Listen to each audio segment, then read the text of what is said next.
श्री शिवाय नमस्तु भयम। दोस्तों, जैसा कि आप सभी लोग जानते हैं कि 14 दिसंबर 2025 रविवार को पड़ रही है पौष महीने की कृष्ण पक्ष दशमी तिथि, जो बहुत ही खास है।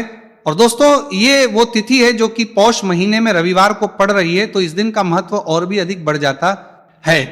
पूज्य गुरु जी ने कहा है कि अगर कभी भी मौका लग जाए और पौष महीने की दशमी तिथि रविवार को पड़ जाए तो इस दिन आपको 11 गेहूं के दाने वाला उपाय जरूर करना चाहिए, क्योंकि ऐसा शुभ संयोग बहुत ही कम आता है। और दोस्तों, इसी दिन किया जाने वाला पंडित जी द्वारा बताया गया 11 गेहूं के दाने वाला उपाय आप लोगों को जरूर करना चाहिए। और अगर आप लोगों ने इस उपाय को नहीं किया है या किसी कारणवश नहीं कर पाए हो तो दशमी तिथि के दिन इस उपाय से मत चूकना। दोस्तों देखिए, यह दिन इतना खास होता है, इतना महत्वपूर्ण होता है। देखा गया है कभी कभी बड़े पूजा पाठ अनुष्ठान से जो मनोकामना पूर्ण नहीं होती है, वह पौष महीने के रविवार के दिन एक छोटे से उपाय करने से ही आपकी मनोकामना पूर्ण हो जाती है। और बहुत सारे लोगों ने इस उपाय को किया भी है और उनको इस उपाय को करने का फल भी जरूर मिला है।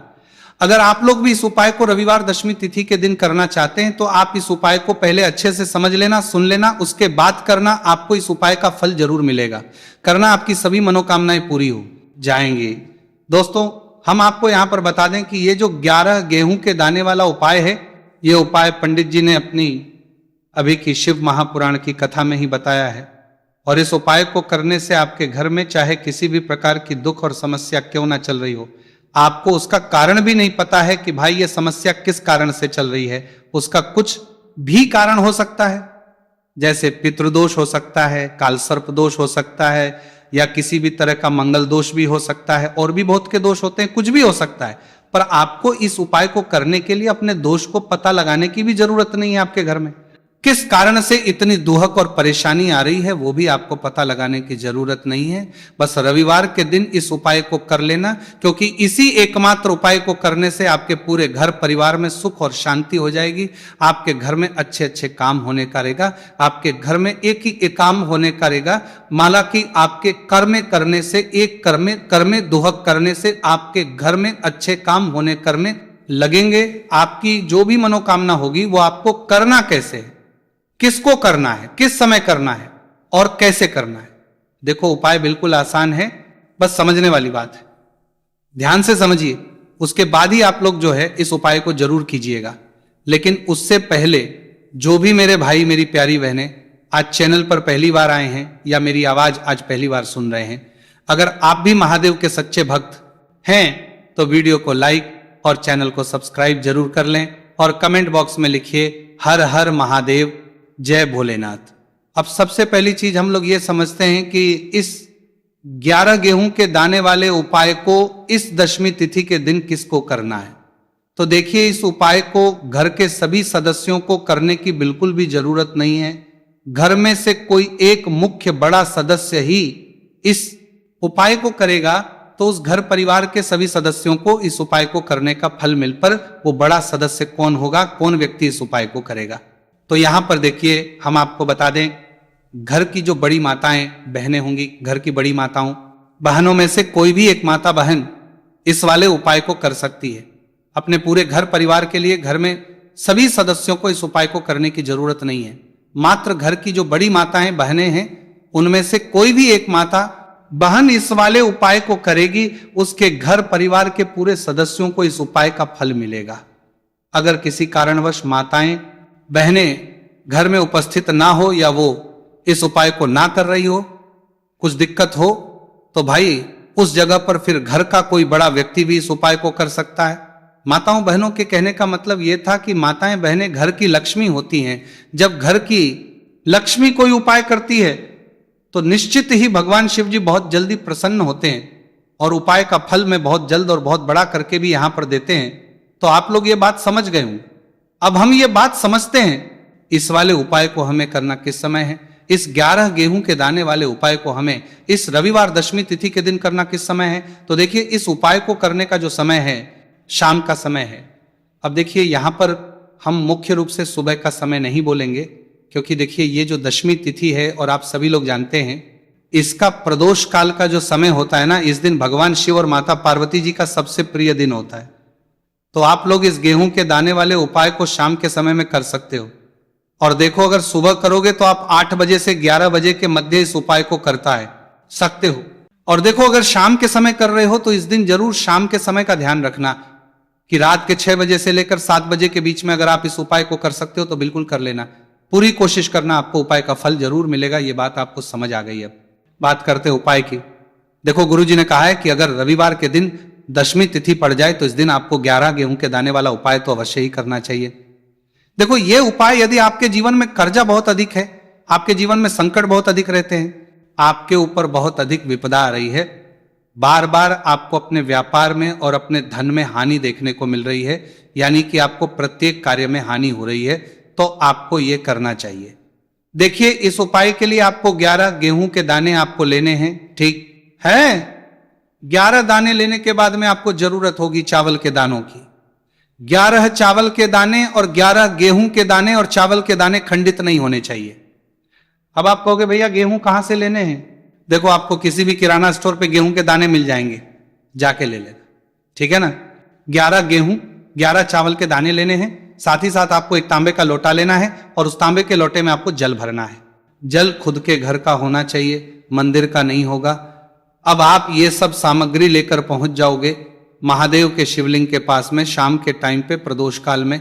देखो, जब आप ये उपाय कर रहे हो तो अपना फेस रखना उत्तर दिशा, नॉर्थ डायरेक्शन की तरफ। अब यहां पे जो मैं आपको क्रम बताने जा रहा हूं ना, उस मेरे क्रम को बहुत ध्यान से सुनिए। महादेव को अगर कोई सबसे प्रिय है ना, तो उनकी सबसे छोटी पुत्री जिनका नाम है माता अशोक सुंदरी, जो आपके पास में चावल के रहदाने हैं ना, उन चावल के 11 दानों को माता अशोक सुंदरी के स्थान पर आपको अपना नाम और गोत्र बोलते हुए समर्पित कर देने हैं ना। चावल के दानों को रखने के बाद में जो आपके पास में तांबे का लोटा है ना, उस तांबे के लोटे को कहीं पे भी हम जल नहीं चढ़ेंगे। सिर्फ और सिर्फ माता पार्वती का जो हस्त कमल आपको दिख रहा है, यहीं पे गोल गोल आपको समर्पित करना है, उसी जल को, और कहीं नहीं। ना तो माता अशोक सुंदरी के स्थान पर, न शिवलिंग के ऊपर, सिर्फ आपको यहां पे गोल गोल जलाधारी पर आपको उस जल को समर्पित करना है। अब आपके पास में बचे हुए हैं 11 गेहूं के दाने और बचे हैं, उन्हीं 11 गेहूं के दाने को आपको अपनी मनोकामना, अपने विशेष कहते हुए महादेव के शिवलिंग के ऊपर अगर आप दशमी तिथि के दिन प्रदोष काल में समर्पित कर देते हैं तो आपकी जो भी मनोकामनाएं होंगी, जो भी विश होंगी, महादेव पूरी जरूर करते हैं। अन्न समर्पण करने से, उस खासकर गेहूं को समर्पण करने से हमारी इच्छाएं पूरी होती है। और अगर वो दिन दशमी तिथि का दिन हो तब तो इससे सुंदर संयोग कुछ भी नहीं हो सकता। आपकी इच्छाओं को पूरा करने के लिए बहुत स्पेशल, बहुत प्यारा सा उपाय आप सभी को जरूर करना है। ध्यान में रखिएगा, ये उपाय प्रदोष काल में करना है। देखो, गुरुजी ने कहा है भगवान शिव के शिवलिंग पर 33 कोटि देवी देवता का वास होता है। अगर हम शिवलिंग के सामने कुछ भी उपाय करते हैं तो हमारे सभी देवी देवता हमसे खुश हो जाते हैं। ये उपाय आपको अवश्य करना है। देखो, सुबह के टाइम नहीं कर सकते, ठीक है। अब बात करते हैं अगले उपाय की। देखिए, अब हम जान लेते हैं गुरुजी द्वारा बताए गए दूसरे उपाय के बारे में। इस उपाय के लिए आपको मात्र 2 लौंग लेनी होगी, यानी कि आपको लौंग का जोड़ा लेना है। 2 फूल वाली आपको लौंग लेनी है। लौंग का जोड़ा से भी खंडित नहीं होना चाहिए, इस बात का ध्यान रखिए। इसी के साथ में आपको लेना होगा लाल चंदन का पाउडर। देखिए, यदि आपके पास लाल चंदन की लकड़ी है तो उसे घिसकर भी आप चंदन के रूप में प्रयोग कर सकते हैं। यदि पाउडर है तो उसका भी आप अपने उपाय के लिए प्रयोग कर सकते हैं। देखिए, चंदन जो है वो तेज का प्रतीक माना गया है और साथ ही साथ जीवन के अंधकार को दूर करने का प्रतीक माना गया है। अब इसी के साथ में मात्र एक तांबे के पात्र के अंदर शुद्ध जल लेना होगा अपने घर से। अब दोस्तों, ये तीनों सामग्री लेकर के सीधे आपको पहुंच जाना होगा भगवान शिव के मंदिर में। देखिए, इसी के साथ में आपको एक गोल बाती का दीपक भी लेना होगा। दीपक आप मिट्टी का भी ले सकते हैं, शुद्ध घाटा मढ़कर उसका भी तैयार कर सकते हैं, और दीपक में आपको शुद्ध घी का प्रयोग करना है। लेकिन जैसे ही आप इन सभी सामग्रियों को में लेकर के पहुंचेंगे मंदिर में, जैसे ही आप चौखट के वहां पर पहुंचेंगे तो मंदिर की चौखट के सीधे तरफ आप जो अपने साथ एक गोल बाती का दीपक लेकर के आए हैं उसे आपको सबसे पहले तो प्रज्वलित कर देना है। यानी कि जैसे ही आप मंदिर की चौखट के वहां पर प्रवेश करते हैं तो उसके सीधे तरफ आपको ये गोल बाती का दीपक प्रज्वलित कर देना है। अब देखिए, जैसे ही आप ये दीपक प्रज्वलित करेंगे तो आपकी जो भी मनोकामना है उससे आपको बोल देना है। आप इस दीपक को इस प्रकार से करने के बाद इन सभी सामग्रियों को आपको शिवलिंग के पास में लेकर पहुंच जाना है। अब देखिए दोस्तों, आपके पास जो एक तांबे के पात्र के अंदर शुद्ध जल है, उसमें से आपको केवल आधा लोटा जल ही भगवान शिव के शिवलिंग पर अर्पित करना है। आधा लोटा जल आपको उसी पत्र के अंदर बचा लेना है।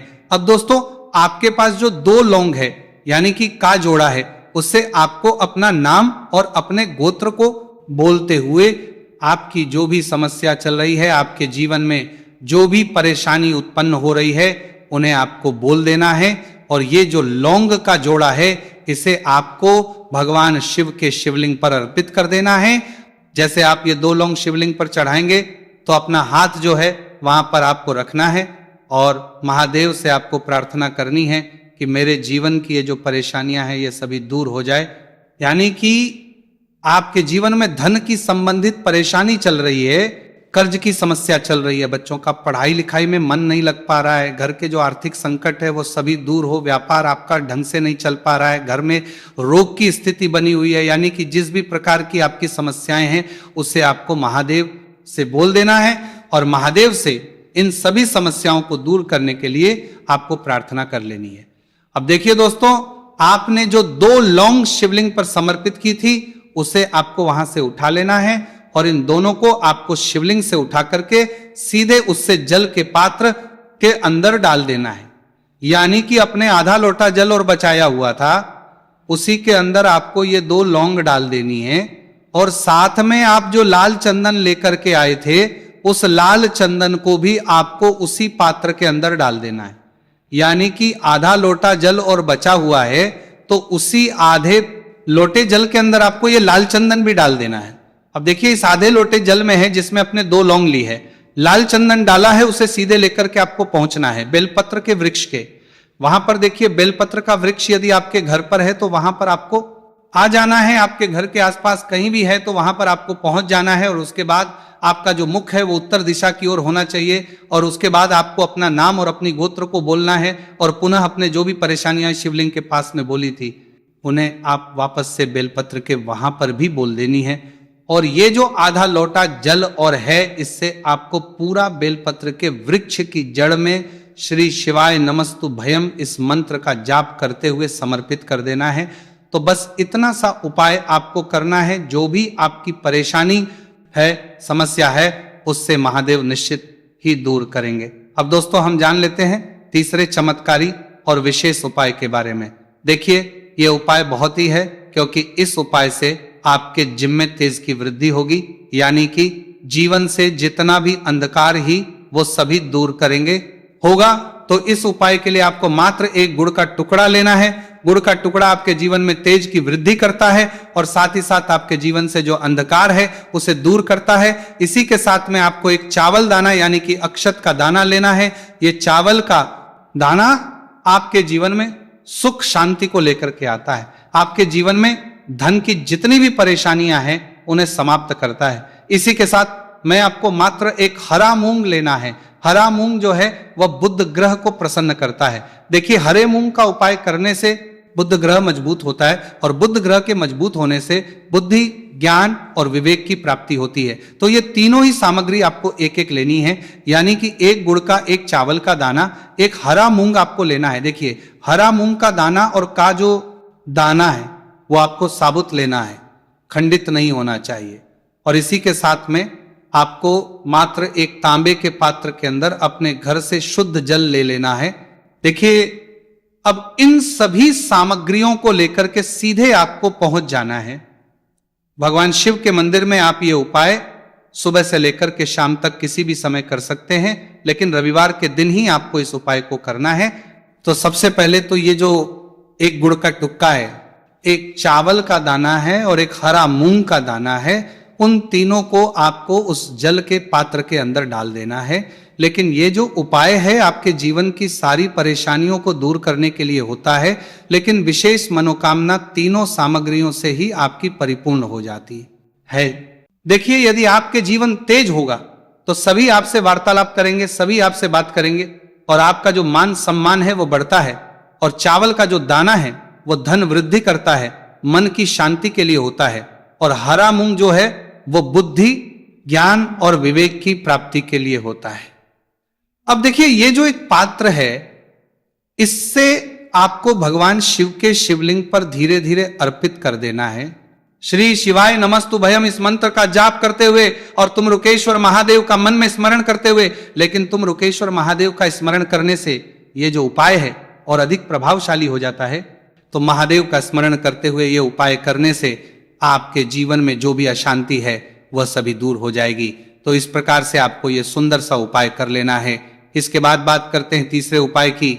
देखो, ये उपाय बहुत ही अचूक उपाय है जो आपको करना है। देखो, इस उपाय के लिए आपको 2 दीपक लेने हैं। देखो, दोनों दीपक आपको मिट्टी के दीपक लेने हैं। उसके बाद आपको दोनों दीपक को प्रज्वलित करने के लिए आपको लंबी बाती लेनी है। और ये दीपक घी और सरसों के तेल से दीपक प्रज्वलित करने हैं। ये सब लेने के बाद आपको लेना है 1 कटोरी में कच्चा दूध थोड़ा सा लेना है। उसके बाद आपको लेना है 1 लोटा जल। देखो, गुरुजी ने इस उपाय के लिए बताया है कि यह उपाय आपको प्रदोष काल में करना है। कहते हैं कि बेलपत्र के वृक्ष में प्रदोष काल के समय में महादेव वास करते हैं। उस समय हम कोई भी उपाय करते हैं तो उसका फल हमें अवश्य मिलता है। देखो, अब ये सब सामग्री लेकर आपको प्रदोष काल में चले हैं बेलपत्र के वृक्ष के। वहां पर देखो, वहां पहुंच जाने के बाद आपको सबसे पहले बेलपत्र की जड़ में सबसे पहले वो दूध जो आप लाए हैं उसे समर्पित करते हैं। एक को लेकर वहां पर दिनता है, उन्हें को लेकर के लिए दूध देना है। उसके बाद आपको जो 1 लोटा जल जो आप लाए हैं वो आपको धीरे धीरे बेलपत्र की जड़ में समर्पित कर देना है। उसके बाद आप जो दीपक लाए हो, दोनों दीपक को आपको बेलपत्र की जड़, बेलपत्र की तरफ मुंह करके, बाती का आपको 1 दीपक घी का और 1 दीपक तेल का प्रज्वलित कर देना है। और आपकी जो भी मनोकामनाएं हैं वो महादेव को बोलना है। देखो, ने कहा रविवार के दिन पर बेलपत्र की जड़ में दीपक प्रज्वलित कर देता है, महादेव उसकी सभी मनोकामना पूरी कर देते हैं। देखिए दोस्तों, आज के इस वीडियो में हमने आपको रविवार के दिन किए जाने वाले 3 बहुत ही सुंदर से उपाय बताए हैं। जो भी आपके लिए उचित है, सरल है, उसे आप कर सकते हैं। यदि उपाय से जुड़ा किसी भी प्रकार का सवाल है तो कमेंट में पूछ ले। उपाय को करते समय आप किसी भी प्रकार की गलतियां ना करें। अगर आपको हमारी पसंद आए तो हमारे इस चैनल को सब्सक्राइब जरूर करें। हर हर महादेव, ओम नमः शिवाय।